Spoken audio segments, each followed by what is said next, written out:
You can make up a lot of ground by avoiding the stuff we're going to talk about here. This can very easily get chaotic and get overwhelming and feel like just a lot of things and a lot of stuff. You need to get with the right people in order to execute that plan. There's nothing worse than falling in love with a house that you can't get. Having that plan and system has a 100% success rate of making everybody's lives easier. We really want your experience to be great. We talk for a living. We talk a lot if you couldn't.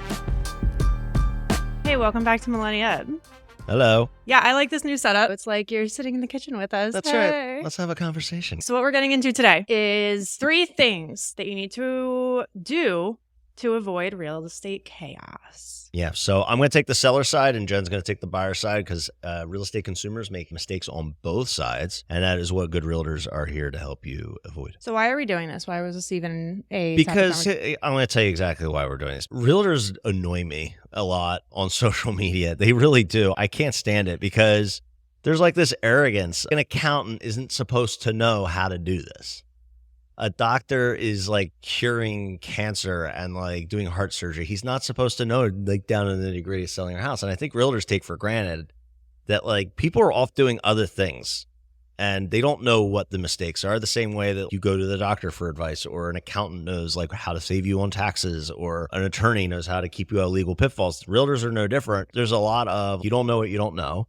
But there's also the idea that you can make up a lot of ground by avoiding the stuff we're going to talk about here. It's a lot to do in a real estate transaction, but you can have parameters, and that is coming from somebody who can overcomplicate things. When it comes to my job, that's when I do simplify very much. But it's very easy to just put it into these 3 buckets to be able to just stay within these parameters, and then everything else will fall in line. Because this can very easily get chaotic and get overwhelming and feel like just a lot of things and a lot of stuff. But if you just start in these 3 places, then it's going to be smooth sailing. I'm going to ask again, Jen, how do we eat the elephant?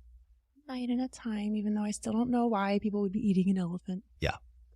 It's the largest land mammal. Useless information by Seth. It's the analogy is because it's the largest land mammal. How do you eat a blue whale? It's the largest animal on the planet. One blubber at a time. Yeah, one blubber at a time.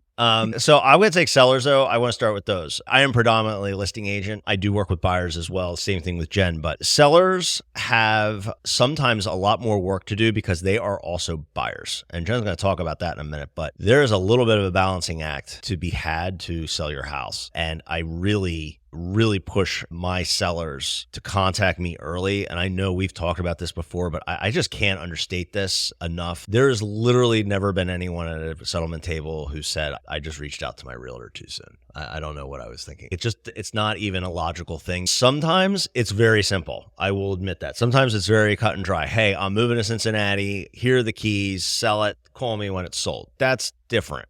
But in the real world, that is not really how things work most of the time. In the real world, it's like, I have 2 kids. They're currently also I have 2 in kids school, and I a also dog. have some dogs. I have a dog. Do I have to crate them? Do I landscape out front? Should I redo my bathroom before I sell? Should I recarpet? Am I going to be carrying 2 mortgages? How do I logistically have people walk in and out of my house? Should I leave town for the open house the whole weekend? I mean, I've been working with one woman for 2 years, and she's probably not even going to list until 2025, but she calls me whenever she has a question about the house. Hey, should I replace this? Should I do this? Hey, is this going to hurt me if I do that? Would buyers care about this? And every single time she calls me, I give her the best advice I can, but she's doing things the smart way. I know that this is coming down the pike, so I should be getting guidance leading up to it.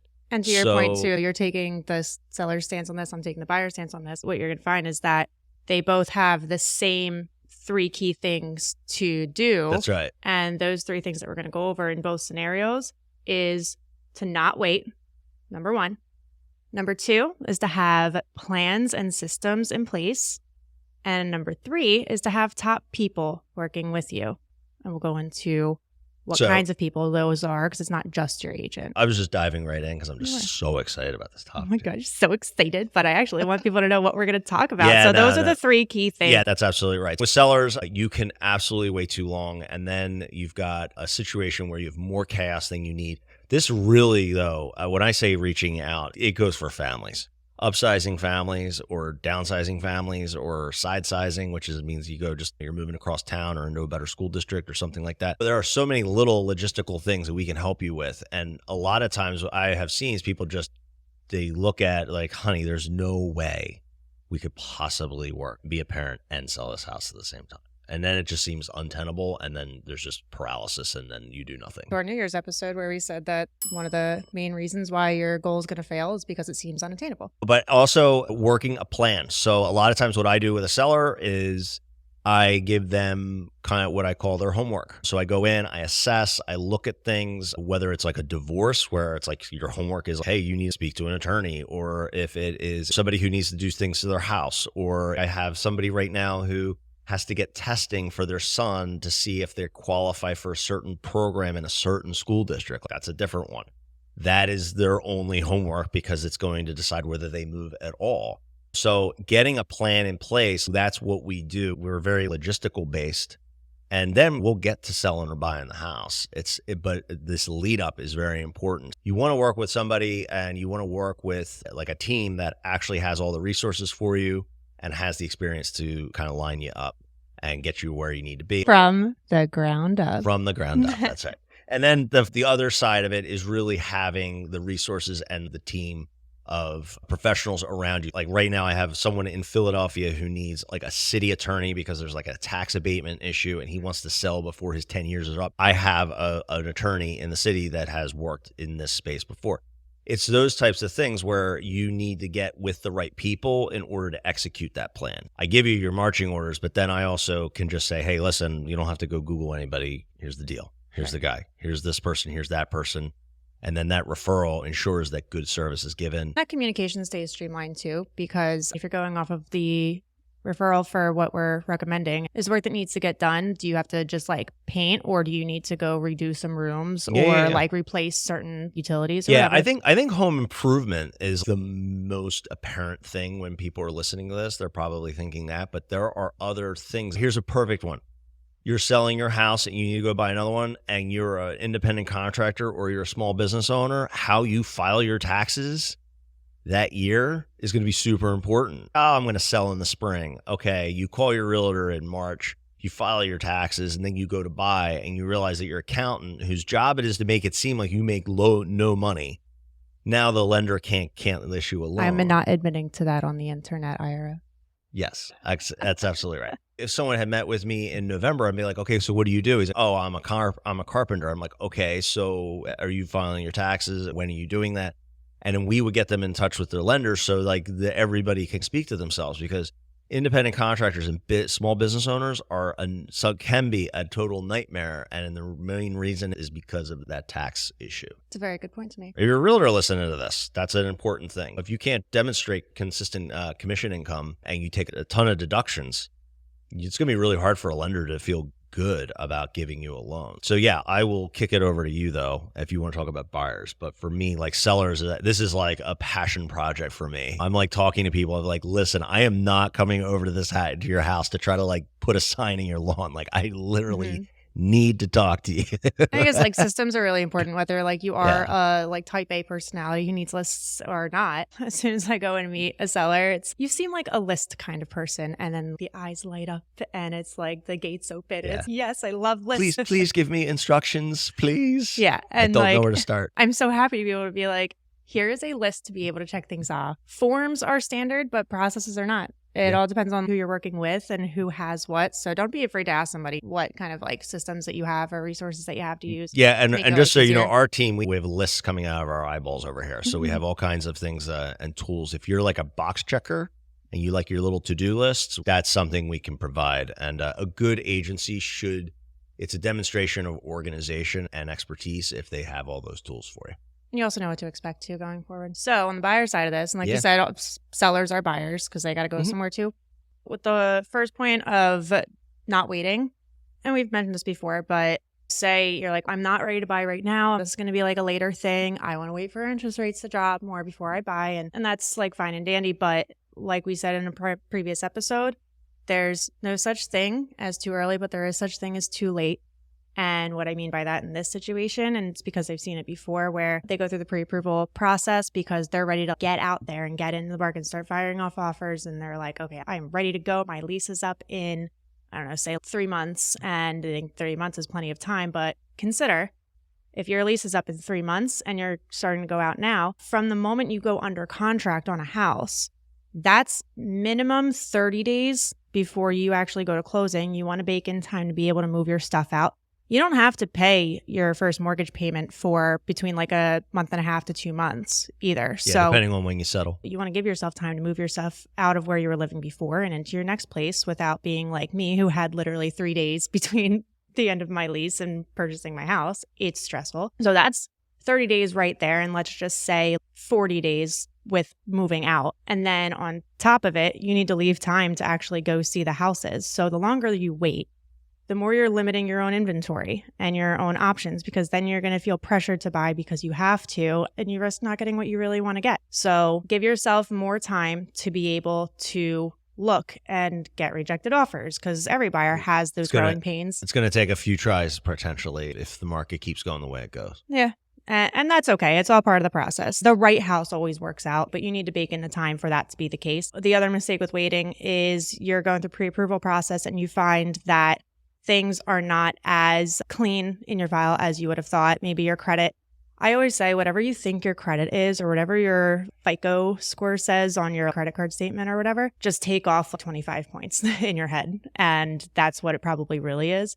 So it could be the difference between, like, maybe you do qualify, but you qualify as FHA, which is a government loan. Whereas if you did these few steps that the lender suggests in a certain amount of time, it could be as short as maybe 3 months, or you be strategic with what gets paid off in a certain order, and that is what a lender can advise to, then you will be able to go into the next tier and be a stronger offer and a stronger file by being able to offer conventional. So you don't know those things until you actually put in that pre-approval application, because again, you wait too late and then oops, you can't get what you thought you could get. That's the gist of why not to wait. We also have, for buyers, having a plan in place. If all you do is say, okay, realtor, I want to go look for a house, and you just go even and say, well, it needs to be 3 bedrooms, 2 bathrooms, needs to have a fenced in backyard for my dog, which is what everybody's looking for. And we just aimlessly go. There's really no structure. That's when you spend a lot of time, and the time is costly. It's probably the most expensive thing that you can waste because you can't get any of it back.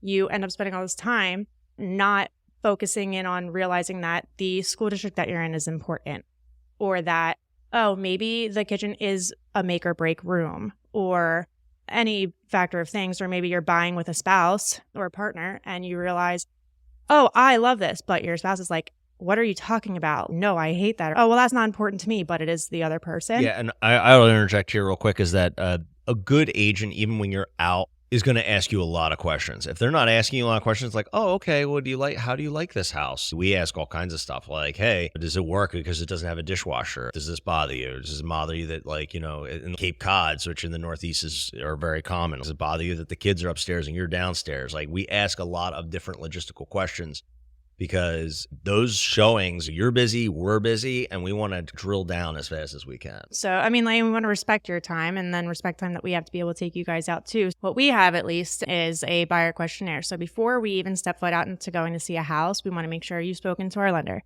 So you know what you can get. There's nothing worse than falling in love with a house that you can't get. Good. And then say, like, you want to be able to afford it. They'll tell you how. Yeah. Again, don't wait. And then having the system in place where we have a system and it's okay, you come, you talk to us. Step 2, we put you in contact with the lender. Then we all speak with the lender. You fill out your pre-approval. We know our marching orders. Then you fill out our buyer questionnaire. It's 5 beautiful pages that are very simple. It sounds like a lot, it's not.